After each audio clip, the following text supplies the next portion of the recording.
Tensions between Cambodia and Thailand flare up, prompting the UN and key states to issue statements. On January 24, an unprecedented wave of fear surged across the world's power centers as border tensions between Cambodia and Thailand unexpectedly increased, casting a shadow of instability and jeopardizing peace throughout Southeast Asia. Gunshots have yet to be heard on a significant scale, but warnings have been issued at the highest levels, from UN headquarters to Washington, from Tokyo to Beijing, and from Moscow to ASEAN cities. A smoldering crisis is causing the world to hold its breath.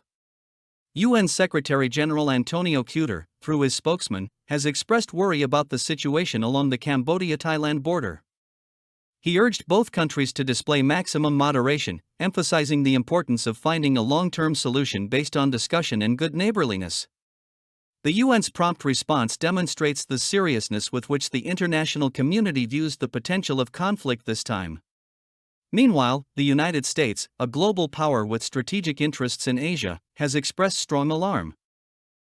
In particular, in reaction to reports of civilian casualties, the U.S. State Department has urged all sides to immediately cease the strikes and advised U.S. nationals to avoid the border area. This is no simply a bilateral conflict, it has become a security hotspot that Washington cannot ignore. Japan has also promptly spoken out, expressing worry and emphasizing the critical necessity of stable relations between Thailand and Cambodia for overall regional peace. Foreign Minister Takesti Ija openly advocated for non-escalation and saw communication as the only way to help calm the situation. China, as a state growing its influence in the ASEAN region, is likewise not sitting idle. Beijing clearly demonstrates its stance on the role of mediator and peacemaker. Cambodia and Thailand are friendly neighbors and ASEAN members. China has stated that it will continue to promote peace and dialogue in its own way. A signal that Beijing is prepared to act as a mediator if needed. Russia spoke from Moscow through Foreign Ministry spokeswoman Maria, urging all parties to foster dialogue in the face of the Asia-Pacific region's uncertainty. Notably, Russia praised ASEAN's attitude of cooperation and togetherness, sending an implicit message of support for the regional mechanism that ASEAN uses to resolve intra-bloc conflicts. Malaysia has the most prominent voice in ASEAN. Prime Minister Anwar Ibrahim, who is currently the bloc's chair, spoke with worry and sent a personal message to Thailand and Cambodia's two presidents. He recommended a closed dialogue on the night of February 24 as an urgent diplomatic step to avoid the worst-case scenario of local armed confrontation. And Hoa reiterated that peace is the only possible option. Laos, which shares borders with Thailand and Cambodia, cannot sit idly by. In its statement, the Lao Ministry of Foreign Affairs expressed serious concern and urged both countries to exercise maximum caution, highlighting the importance of good neighborly relations in the region.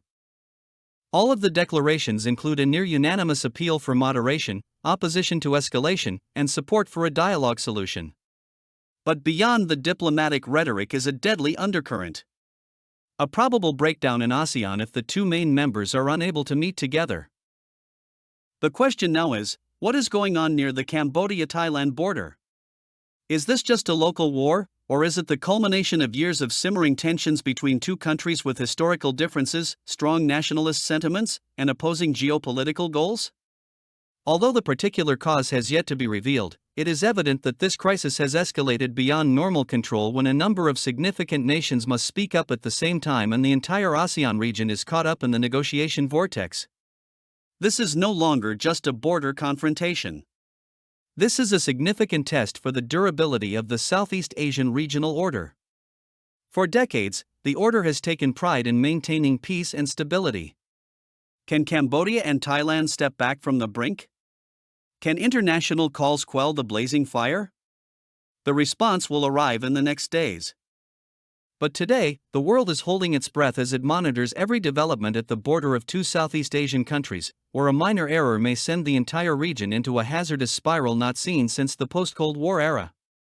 Southeast Asian tourism has collapsed, Thailand has closed its borders, antique lights have been barred, and global security alerts have been issued.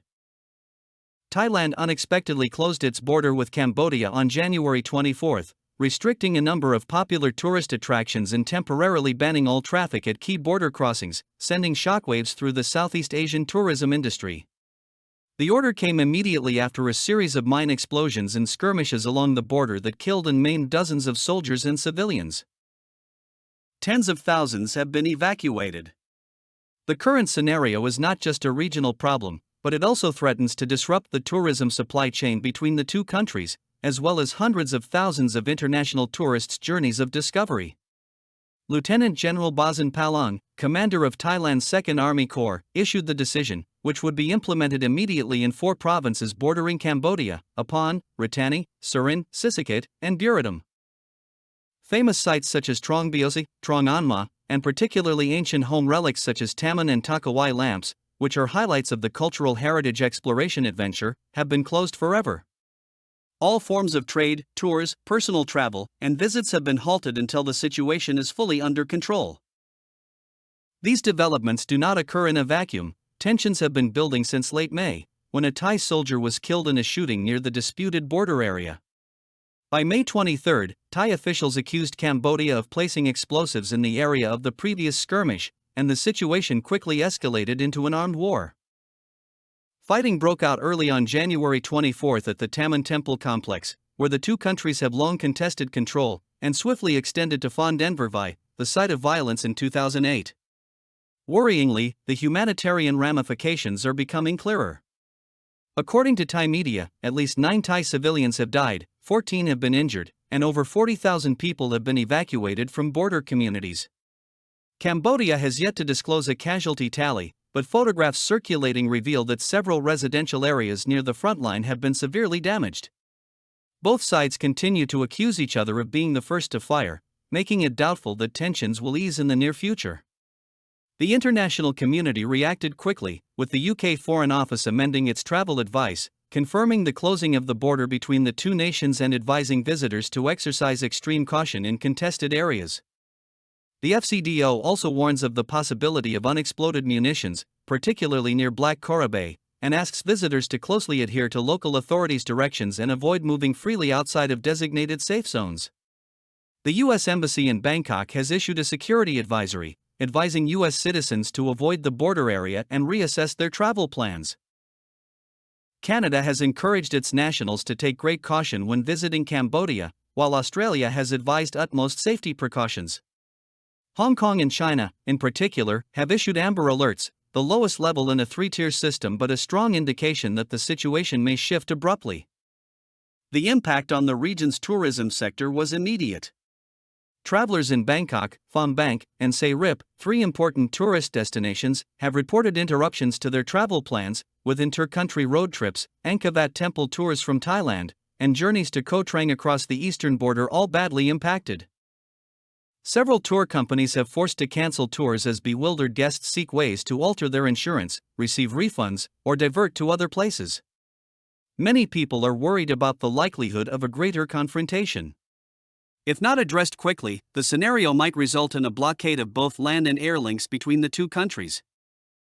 With a huge number of visitors relying on planes linking Bangkok to Siem Reap or Phnom Penh, any military retaliation might disrupt not only a tourism day, but also the regional economy. Meanwhile, the Thai government has reiterated that the shutdown of tourist attractions is a precautionary move to ensure the safety of locals and visitors. However, there has been no formal announcement regarding when they will reopen. And as historic temples are crowded, cross-border bus routes are suspended, and international tourists are halted in the middle of their journey to discover Indochina, the key question is whether ASEAN can alleviate the situation through conversation or allow tensions to escalate into a full-fledged crisis. The tourism industry, which is the pride of Thailand and Cambodia, is facing its most serious assault since the COVID-19 pandemic. And while tourists from all over the world look at Southeast Asia with apprehension, the most pressing question arises. Is a critical component of global tourism about to fade into obscurity?